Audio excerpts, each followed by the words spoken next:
Bonjour ou bonsoir, dans Nec Plus Ultra, nous parcourons la planète luxe. Plus que jamais, il est question d'art de vivre, gastronomie, mode, design. Le meilleur est au rendez-vous dans votre magazine sur TV5 Monde. Voici le sommaire. Symphonie de saveurs avec Frédéric Robert, chef du restaurant La Grande Cascade. Le concours européen lancé par General Motors récompense les créateurs de demain. Le jardin d'Éden existe. Jean-Christophe Molinet l'a dessiné. La haute gastronomie peut être moderne sans tomber dans les travers de la nouvelle cuisine. Dans le restaurant parisien La Grande Cascade, il n'y a pas que le décor qui soit délicieux. Son chef, Frédéric Robert, ancien collaborateur d'Alain Saint-Dérens, réactualise les classiques de la pure gourmandise. Au détour d'une allée, Bois de Boulogne, se niche un ancien pavillon de chasse de Napoléon III. En 1900, pour l'exposition universelle, il devient restaurant. Et s'il garde tout son lustre, c'est grâce à son chef, Frédéric Robert. Ce qui est amusant, c'est qu'à l'inverse de beaucoup de mes collègues, ça n'a pas du tout été une vocation pour moi. J'ai jamais trop fait grand-chose à l'école.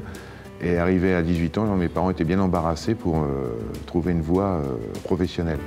Donc je suis rentré à l'école hôtelière un peu par hasard, comme ça. Et le premier cours de cuisine, je ne sais pas ce qui s'est passé, il y a eu un déclic. Je me souviendrai toujours, on apprenait à tailler les légumes sous différentes formes. Et j'ai eu un déclic, je me suis dit, c'est ça qu'il faut que tu fasses. Suite à l'école hôtelière, je suis venu directement à Paris, à l'hôtel de Crillon, où j'ai travaillé 2 ans. Après, j'ai fait le Vivarois, Lucas Carton, donc des grands établissements qui m'ont surtout donné les bases dont je me sers tous les jours. Après 25 ans de métier auprès de ces grands noms, Frédéric Robert a eu envie de réaliser sa propre cuisine. Je vais vous faire aujourd'hui des asperges, parce que c'est la saison des asperges. C'est une recette que j'ai mis à la carte il y a à peu près une semaine. Donc ce sont des grosses asperges du Luberon avec des jeunes poireaux, servis avec un œuf cassé croustillant. Donc dans un premier temps, on va éplucher les asperges. Ensuite, nous allons les cuire à l'anglaise, c'est-à-dire que dans une eau bouillante, à peu près 7-8 minutes. Les poireaux, mini poireaux, donc c'est bête taille, hein, donc des choses assez jeunes, assez croquantes. On va les cuire à l'anglaise aussi. Donc on va faire des œufs mollets, c'est-à-dire que c'est le même principe que les œufs durs. La seule différence, c'est qu'au lieu de les laisser 10-12 minutes, nous allons les laisser 5 minutes. Et puis nous allons faire un petit beurre monté. On va mettre de l'eau dans une casserole. Et avec un fouet, on va incorporer des petites parcelles de beurre pour faire un petit beurre émulsionné, dans lequel on ajoutera des zestes de citron jaune blanchi et de la ciboulette ciselée. Langoustes, foie gras, coquillages ou asperges, ils ont les faveurs du chef. Quand je suis arrivé ici, je me souviens toujours, Georges Menu m'a demandé de faire un plat le soir de mon arrivée. Et donc je suis allé dans le frigo et j'ai trouvé, il y avait des couteaux, il y avait des courgettes fleurs. Et j'ai fait un plat qui était en fin de compte des fleurs de courgettes farcies avec des girolles, avec des petits couteaux en coque et une huile au citron et gingembre. Et j'avais fait ça comme ça en une demi-heure et c'est un plat qui est devenu un plat signature de la maison. Et ça fait 2 ans et demi que c'est resté à la carte. Un bonheur que Frédéric nous fait partager. Alors pour une personne, moi je compte 4 asperges et 4 mini poireaux. Ensuite, j'ai allumé une friteuse à peu près à 200 degrés avec de l'huile d'arachide. Et je vais plonger mon œuf pour donner un petit goût de nerf, un petit goût de peps. Les pointes. Les petits poireaux.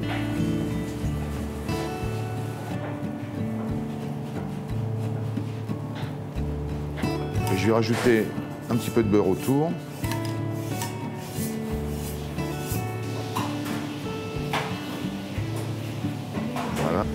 Et puis après, on peut rajouter pour la couleur, pour la déco, c'est des petits pétales de pensée. Voilà. Je veux que mes clients se régalent, que ma cuisine soit goûteuse, que ma cuisine soit savoureuse. Et après, si je peux faire moderne, si je peux faire élégant, bien sûr, je le fais. Mais c'est toujours je privilégie toujours le bon au beau. Cuisiner simple mais pas simpliste, c'est le credo de Frédéric Robert. Pour déceler les futurs talents, un constructeur américain de voitures a organisé un concours pour jeunes créateurs. Mode, photo, art graphique, ces jeunes-là imaginent le monde de demain. Chevrolet, cette marque ne s'intéresse pas qu'aux créateurs chevronnés. Pour la 2e année consécutive, le constructeur joue les chasseurs de tête en lançant son concours.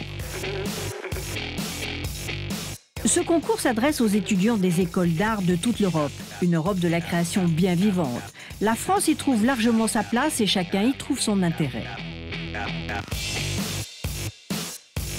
Nous invitons donc les différentes écoles d'art appliqué à participer et à nous soumettre leurs projets autour de briefs bien précis. Photo, mode vidéo, le concours sert le commerce et la création. Pour l'édition 2009, nous avons innové de la manière suivante. Nous avons ouvert d'abord le vote au public.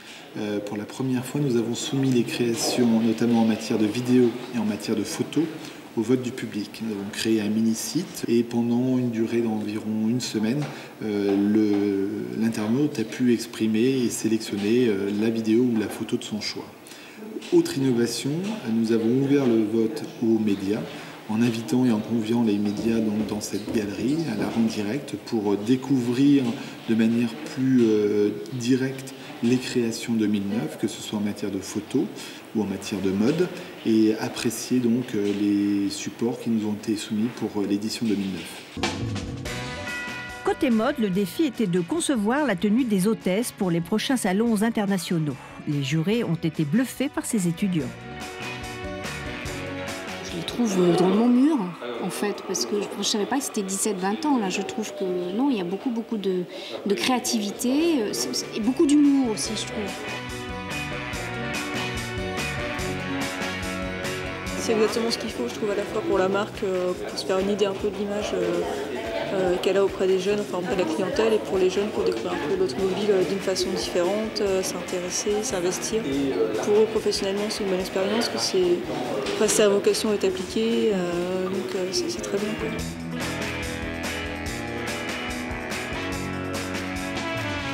Alors moi j'ai trouvé que l'offre de la mode était la plus riche. Il y avait le plus d'univers différents, le plus de propositions intéressantes. C'est assez dans l'air du temps. Il y a des inspirations manga, des inspirations plus hôtesse de l'air, comme on disait, plus classiques.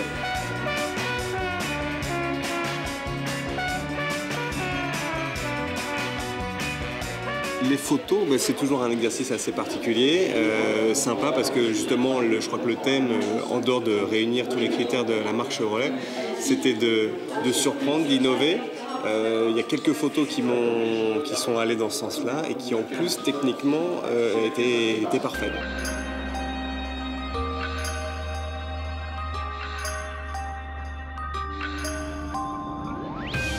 D'abord, il faut savoir que l'automobile, c'est un des objets les plus difficiles à photographier parce qu'il y a des volumes, parce qu'il y a des reflets et qu'on doit passer des émotions lorsqu'on a mis l'automobile dans un cadre. Il reste très peu, malheureusement, de place pour y mettre une ambiance. Le défi est de taille. Crise, préoccupations écologiques, les publicitaires ont besoin de sang neuf. Plusieurs propositions très fortes avec beaucoup de modernité et beaucoup de joie autour de l'objet automobile qui est, rappelons-le, un objet de liberté, d'autonomie. C'est pas seulement un objet polluant et désagréable et coûteux, c'est aussi un outil de liberté. Rencontre avec Pierre-Alexis Hermé de l'école S-Mode Lyon. Ce talentueux jeune homme a gagné le premier prix mode du jury français. Même s'il n'a pas remporté un prix au niveau européen, son ensemble pour hôtesse est tout en modernité et en finesse. Son exemple illustre la nécessité des liens entre les écoles et les industries, les créateurs et le monde économique. J'ai utilisé plutôt la thématique des voitures des années 50, car finalement, si on prend les voitures contemporaines, le design contemporain est déjà fait et je pense que le challenge, il est plus intéressant de prendre un thème donc, sur les voitures anciennes et de le remixer pour que justement la tenue devienne contemporaine, que de prendre déjà quelque chose de très designé et de très intéressant stylistiquement parlant. Résultat, un boléro, une jupe et des zips qui prennent du galon. Nous sommes au cœur du processus de création.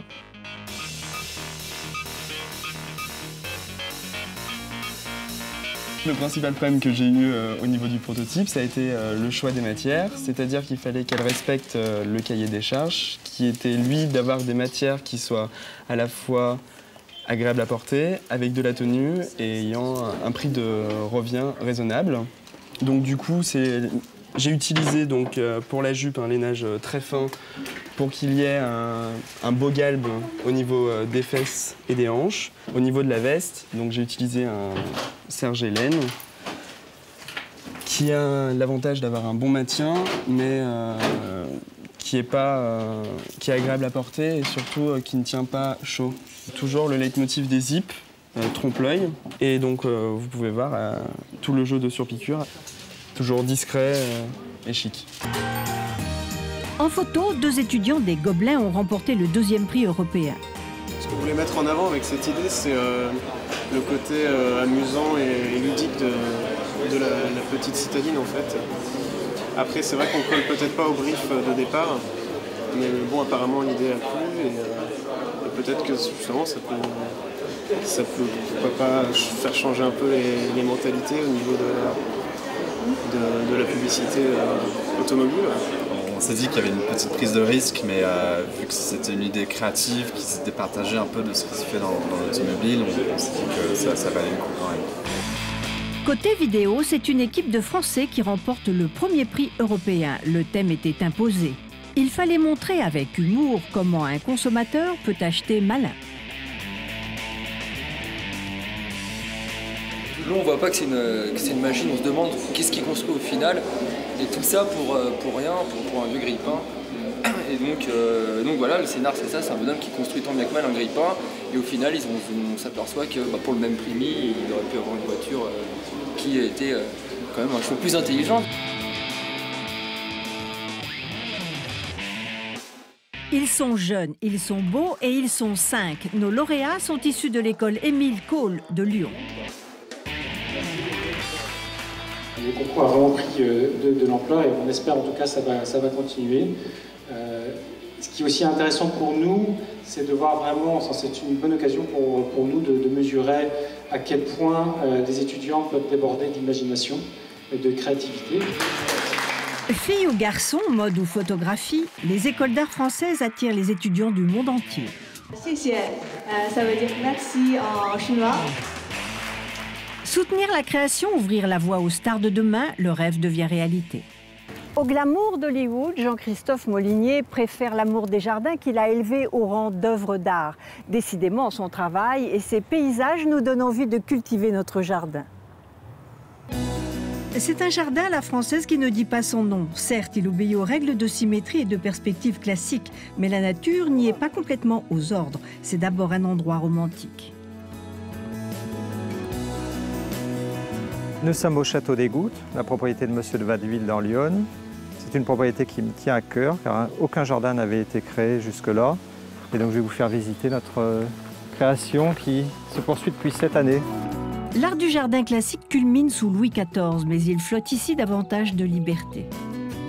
L'idée, c'était surtout de ne pas avoir de jardin à la française. C'est-à-dire que je voulais intégrer un jardin dans le cadre qui est déjà somptueux par la nature.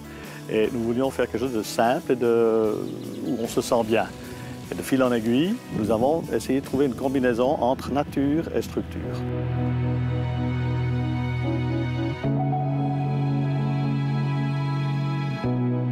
Donc la première cour, on est resté sobre comme on le faisait au XVIIe siècle, très peu de choses. Et après le jardin, c'est la grande surprise. Sur la façade importante de la propriété et un peu des petits jardins particuliers qu'on va découvrir pendant toute la promenade. Le grand intérêt de cette propriété, c'est d'avoir un château, d'avoir un domaine de bois autour. À peu près la propriété fait environ 400 hectares.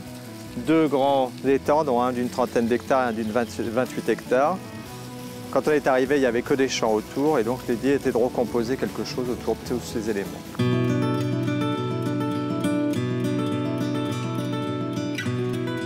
On a voulu quelque chose d'assez sobre. Au départ, la première partie du jardin devait s'arrêter à ce niveau-là et puis au fur et à mesure, on s'est rendu compte qu'il manquait des éléments et c'est pour ça qu'on a complété les terrasses. Ce sont des cadres qui ont été construits beaucoup plus tardivement. Lorsqu'un Anglais va construire son jardin, il va choisir une plante pour ses propriétés esthétiques. Il va construire tout le jardin pour mettre en valeur cette plante. À l'encontre, l'esprit français qui est plus le jardin classique sur lequel on travaille. La plante, l'aspect esthétique de la plante ne nous intéresse pas, elle est structurée, armaturée pour entrer dans un schéma architectural. C'est pour ça qu'on a choisi que des plantes avec des formes très précises, des cônes, des rangées de boules. C'est vraiment une construction dans l'espace qu'on a fait. Découpe, dessins, sculpture végétale. Ce jardin est une broderie en 3 dimensions. Alors ce que j'aime beaucoup et j'y tiens énormément, ce sont les découpes d'angles. Ce sont des petits détails comme ça qui font qu'au sol, on installe quelque chose dans l'espace. On aurait pu faire une simple allée courbe, ça aurait été beaucoup moins intéressant. Alors on rentre dans ces petits cabinets de verdure qui sont quand même extrêmement plaisants. L'art du jardin a ceci de particulier qu'il compose avec des êtres vivants et changeants. Logiquement, les platanes que vous voyez, ils vont être travaillés de façon à descendre un petit peu, à s'étaler bien et à créer des fondaisons extrêmement plates.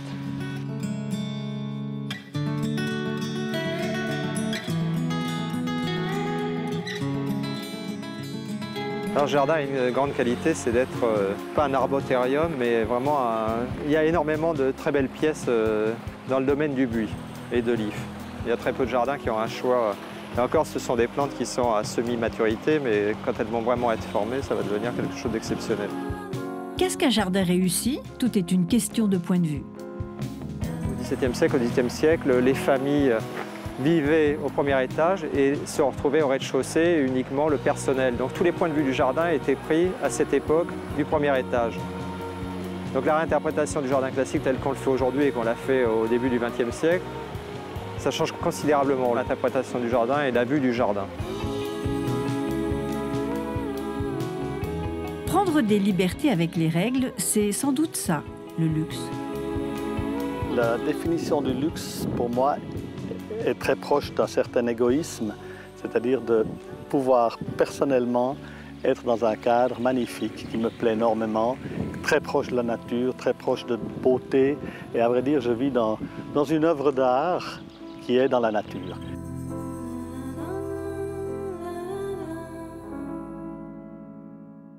Merci au Quai Branly de nous avoir accueillis. C'est sur ces images et cette célébration de l'art de vivre que nous nous séparons aujourd'hui, mais je vous retrouve la semaine prochaine, toujours sur TV5 Monde et avec plaisir. C'est un rituel, voici notre coup de cœur, puisque le luxe est une affaire de cœur. Au revoir. Voyage dans l'ultra-luxe, la plus grande compagnie aérienne privée indienne est à l'image d'une société en pleine mutation. Design des cabines, souci d'innovation, à bord d'Airbus ou de Boeing, l'Inde a pris son envol.